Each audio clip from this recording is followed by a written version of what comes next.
Aloha and welcome. Tonight we're going to be discussing energetic entanglements.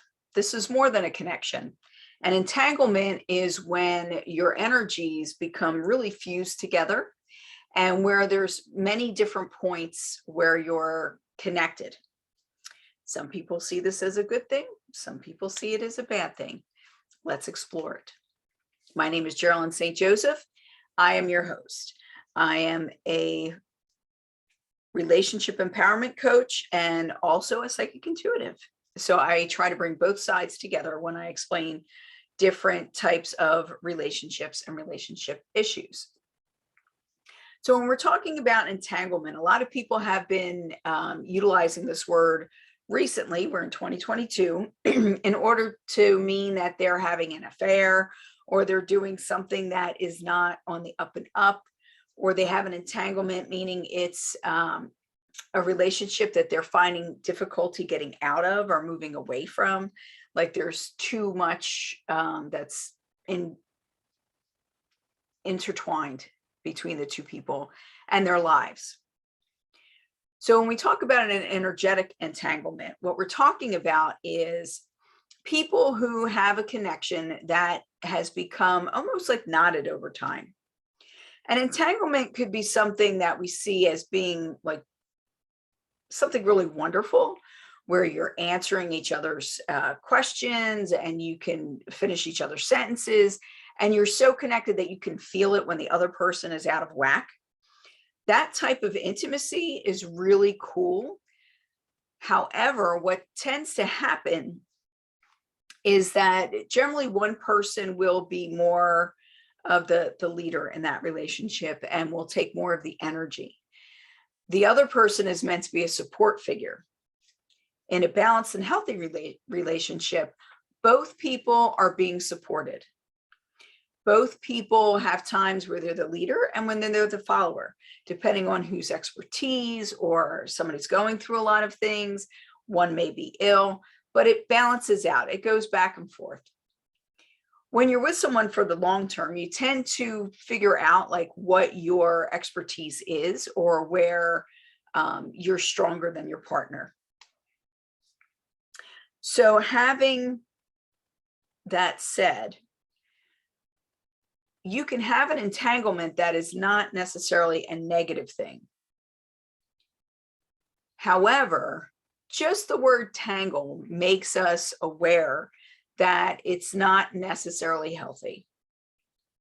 You don't want to tangle of things. It's like putting things into a knot. Entanglements often restrict energy from flowing properly. In one of our past meetups, we talked about cording, and energetic cords going between people are like emotion or energy. A cord is created through focus and through like paying attention to someone, giving them our attention. By giving someone attention, you're giving them your energy. That doesn't matter whether you're really mad at them and you're thinking about something that they said for an hour and going over and over it in your head, you're still giving them energy. Or if you're thinking about how wonderful they are and how lovely it would be to be connected to them, you're still giving them your energy.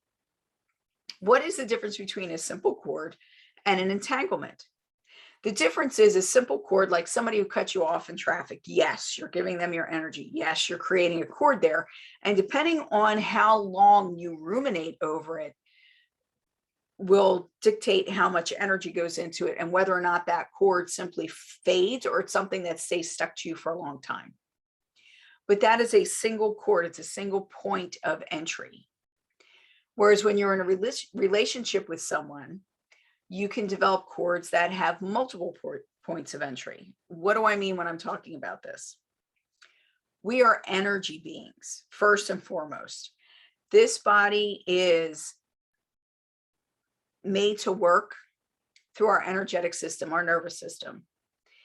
We use electricity to move forward. And when I talk about energy, I'm talking kind of about that, not to get too specific.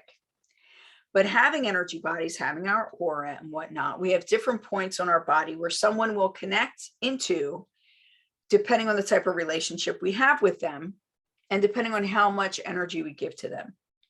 For instance, when you really love somebody, you generally create a cord that goes to your heart or your heart chakra. The more you get to know them, they may have cords going into your brain because you have an intellectual coupling also. It may go to your throat because maybe they're supporting you in showing the world who you are, or it may be like in your throat because they're stopping you from showing who you are. If it's a friend and they backstabbed you, maybe you have a cord in your back from them. So you can have all these multiple cords from the same person. Depending on how long the relationship is and how big the emotional attachment is, the cords may stay or they may fade away. With big relationships, the cords tend to stay unless we remove them, even once we're out of the relationship. So that's something we need to remember. Now, in an entanglement, the difference is they might have multiple cords, or they might have one cord that's deep in our energetic, and that has woven its way, it like has tentacles into different parts of our energy. This occurs in codependent relationships, in abusive relationships, and sometimes just in relationships where there's a lot of codependency and you're allowing the person into all of you. As I said, some people really feel comfortable with this. Some people do not. It's not the most healthy way to have a relationship, but I've seen it happen. So that when you separate, there needs to be a very conscious uncoupling. You need to be very conscious of where you feel the pull and where you know your energy has been compromised. For instance, if you're with somebody for a long period of time and that person maybe insists on driving everywhere, and you can drive, you have a car, but they want to drive. They are the driver. Over time, you may come to the point where you really don't want to drive anymore. You start getting a little bit anxious if you're thinking about driving. That's an indicator that there's a little bit of an entanglement there, because now it's infringing on your freedom. Is that really what you want? Is that really healthy?